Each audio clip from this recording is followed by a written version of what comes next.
1 part 2 हम पहले discuss कर चुके हैं, अब लेते हैं हम पार्ट 3 को। तो चलिए बच्चों स्टार्ट करते हैं। सबसे पहले यहाँ पर आप फंक्शन देख रहे हैं क्या है, x upon x plus 1 into x plus 2। ठीक है, तो फंक्शन है हमारे पास यहाँ पर x अपॉन एक्स प्लस 1 और x प्लस 2। ठीक है, चलिए इसके पार्शियल फ्रैक्शन करते हैं। क्या हो जाएगा, a अपॉन पार्शियल फ्रैक्शन तो खूब पढ़ा है आपने, a upon x plus 1 plus b upon x plus 2। Partial fraction से इसको इंटीग्रेट करेंगे ना। नाउ दिस इम्प्लाइज यहाँ पे हो जाएगा x is equals to a into x plus 2 और plus b into x plus 1। Okay, अब इस इक्वेशन में एक बार x is equals to -2 put करिए, तो आप x इज इक्वल्स टू जब -2 पुट करेंगे, ठीक है, तो लेफ्ट में हो जाएगा क्या, -2 इज इक्वल्स टू -2 प्लस 2 0, ये खत्म हो जाएगा आपका -2 प्लस 1 -1 -1 इंटू b क्या होता है -b, या फिर इसको आप b इंटू -1 भी लिख सकते हो ना, डिवाइडिंग बाय -1 बोथ साइड। -1 से लेफ्ट में और -1 से राइट में डिवाइड लगाया, -1 से -1 कैंसिल, माइनस प्लस हो जाएगा 2/1 2 होता है। तो b की वैल्यू बच्चों आ गई यहाँ पर 2, यहाँ पे मैं डायरेक्ट पुट कर देता हूँ। तो b की वैल्यू कितनी आ गई आपके पास, +2। ओके, चलिए अब a की वैल्यू फाइंड करते हैं। इसके लिए हम क्या करेंगे, इस इक्वेशन में x की वैल्यू -1 रखिए, तो putting x is equals to -1, x -1 रखोगे तो left hand side -1 is equals to x की वैल्यू -1, 2 -1 1 होता है, a इंटू 1 a आ गया। ठीक, और -1 प्लस 1 0, तो ये पोर्शन खत्म हो जाएगा। a का वैल्यू -1 आ गया, तो a की जगह हमने क्या रखा, हमने यहाँ पर -1 रख दिया, माइनस को यहाँ लगा दिया -1। ठीक है, अब क्या करना है बच्चों, देखिए हम एक काम करते हैं, फंडामेंटल थ्योरम ऑफ कैलकुलस लगाने के लिए सबसे पहले हम ये स्मॉल f है आपका, स्मॉल f ऑफ x है, इसको हम इंटीग्रेट करते हैं। ठीक है, विदाउट लिमिट्स, अभी बिना लिमिट के इंटीग्रेट करेंगे, और फिर जब कैपिटल f ऑफ x यानी कि इसका एंटी डेरिवेटिव यानी कि इसका इंटीग्रल आ जाएगा, तो उसमें हम लिमिट लगा देंगे, upper limit minus lower limit. तो चलिए इसको इंटीग्रेट करते हैं बच्चों। इसको इंटीग्रेट करने का मतलब इसको इंटीग्रेट करना। ओके, चलिए ये हो जाएगा -1 अपॉन एक्स प्लस 1 का इंटीग्रल होता है आपका log of mod of x plus 1 और प्लस यहाँ पर 2 है, 2 को आप बाहर भी लिख सकते थे, 2 को 2 इंटू 1 लिखते, यहाँ 1 आपको दिखता, और यहाँ 2, तो 2 इंटू 1 अपॉन एक्स प्लस 2 का integral log of mod of x plus 2। Okay, साथ में कांस्टेंट c आता, बट उसको हम नहीं लिखेंगे। ओके, तो ये जो आया है बच्चों, ये क्या है, ये है आपका f ऑफ x। ओके, अब अप्लाइंग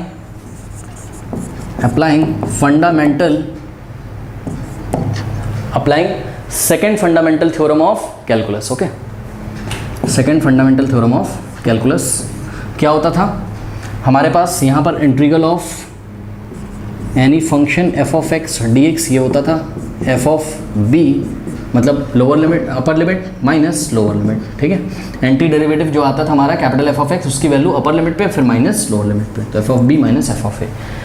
तो बच्चों यहाँ पर इसका जो आंसर आएगा वो आएगा कैसे, f of b minus f of a। b कितना है, 2 है, माइनस f ऑफ a कितना है, 1 है। ठीक, चलिए अब हम आपको बच्चों निकाल के दिखाते हैं f ऑफ 2 कितना हो जाएगा। तो इस फंक्शन में जहाँ जहाँ x आया वहाँ आप 2 रख दीजिए बस। तो इस फंक्शन में जहाँ जहाँ x आया, यही तो f ऑफ x है ना, capital f of x, anti derivative मतलब इंटीग्रल। तो इस इंटीग्रल में जो आंसर आया आपका, यहाँ पे जहाँ जहाँ x है पहले आप 2 रख दीजिए, तो आपका f ऑफ 2 आ जाएगा। ठीक है, तो हो जाएगा minus log of mod of x की जगह 2 रखना है, तो 2 प्लस 1 और plus 2 log of mod of x की जगह क्या रखना है, 2, तो 2 प्लस 2 और फिर माइनस, तो ये आपने निकाला f ऑफ 2, अब माइनस f ऑफ 1। इस f ऑफ 1 को बच्चों ब्रैकेट में रखिएगा। ठीक है, तो f ऑफ 1 कैसे निकलेगा, इस फंक्शन में जहाँ जहाँ x है वहाँ हम 1 रख देंगे, तो आ जाएगा माइनस, ध्यान दें यहाँ माइनस है, इसको मत भूलना, ये वाला माइनस तो यहाँ कॉपी किया, और यही रीज़न है इसको हम ब्रैकेट में लिख रहे हैं, बिकॉज बाहर माइनस है तो अंदर साइन चेंज हो जाएंगे। तो minus log of mod of x की जगह 1 रखना है, तो 1 प्लस 1 और plus 2 into log of mod of x की जगह 1 प्लस 2, ये ऐसे। ठीक है, सॉल्व करते हैं, तो ये आ जाएगा आपके पास is equals to minus log of mod of 2 plus 1 3 होता है, और plus 2 into log of 2 plus 2 4, तो लॉग ऑफ मॉड ऑफ 4 और माइनस, अब ध्यान दें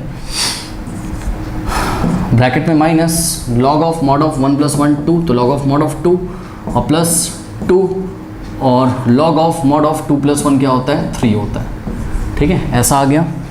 अब ध्यान देंगे, यहाँ पे कर रहा हूँ बच्चों, इज इक्वल्स टू माइनस, अब ध्यान दें, आगे सॉल्व करते हैं, देखिए ध्यान से, माइनस यहाँ मैं कर रहा हूँ माइनस। अब एक बार बताओ, लॉग ऑफ मॉड ऑफ 3 है, तो मॉड ऑफ 3 क्या होता है, मॉडुलस ऑफ 3 3 ही तो होता है भाई, 3 का मॉड लोगे 3 ही तो आएगा, तो मॉडुलस ऑफ 3 की जगह हमने 3 लिख दिया। फिर क्या है +2 लॉग ऑफ मॉड ऑफ 4 4 हो जाएगा, माइनस माइनस क्या हो गया प्लस हो गया, और लॉग ऑफ ब्रैकेट खोल रहे हैं माइनस माइनस प्लस, और लॉग ऑफ मॉड ऑफ 2 को log 2 भी लिख सकते हो आप, फिर माइनस प्लस माइनस हो जाएगा, और 2 लॉग मॉड ऑफ 3 को आप ओनली 3 लिख सकते हो।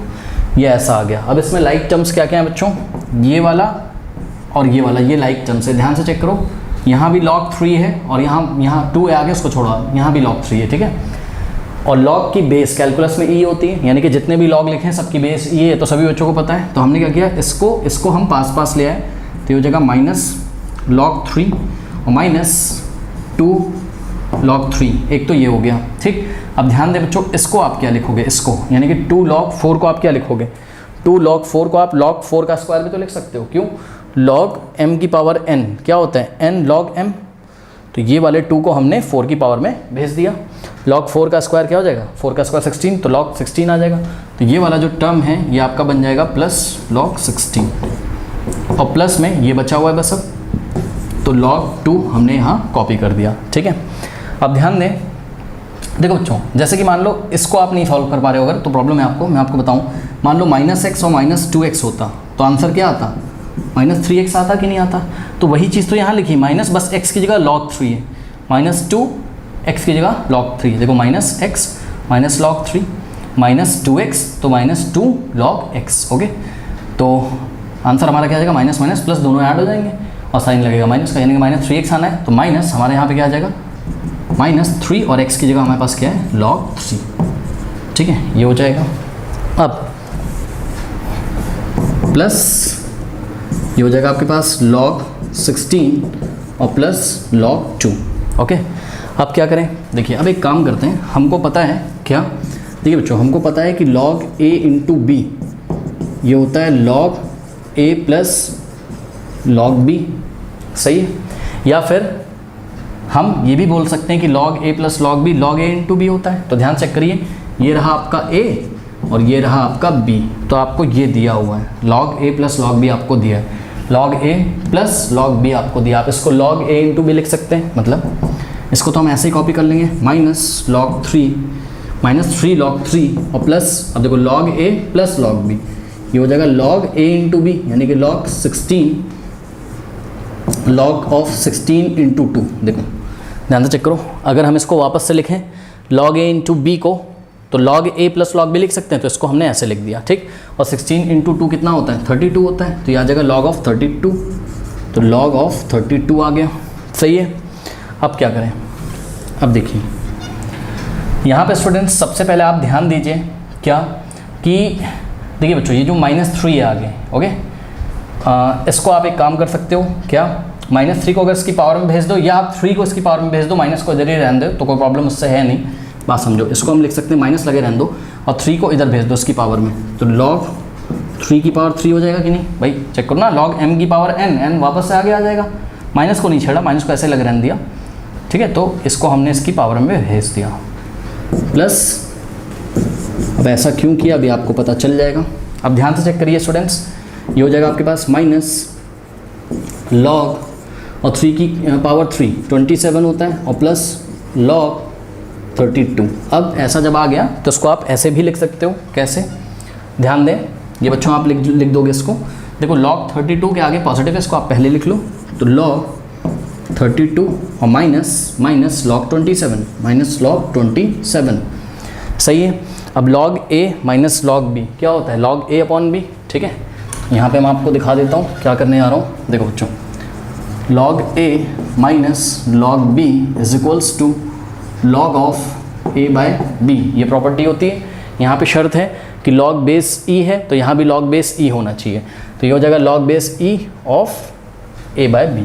यहाँ भी log में बेस e है और यहाँ भी log में बेस मतलब सेम होना चाहिए, e ज़रूरी नहीं कि e हो, बट कैलकुलस में बेस e होता है, हमें पता है, log 10 भी हो सकता है, 7 कुछ भी हो सकता है, बट यहाँ पर बेस क्या है, e है, तो दोनों log का बेस सेम है, तो log a minus log b क्या हो जाएगा, log a by b, log a by b, ठीक है। बस ये हो गया बच्चों आपका आंसर। अगर हम आपसे पूछें ये आपने क्या निकाला है, तो आप बोलोगे कि भाई ये हमने जो फंक्शन दिया हुआ था ना, तो इस फंक्शन का कोई ना कोई कर्व होता होगा, हमें नहीं पता, जैसा भी होता होगा।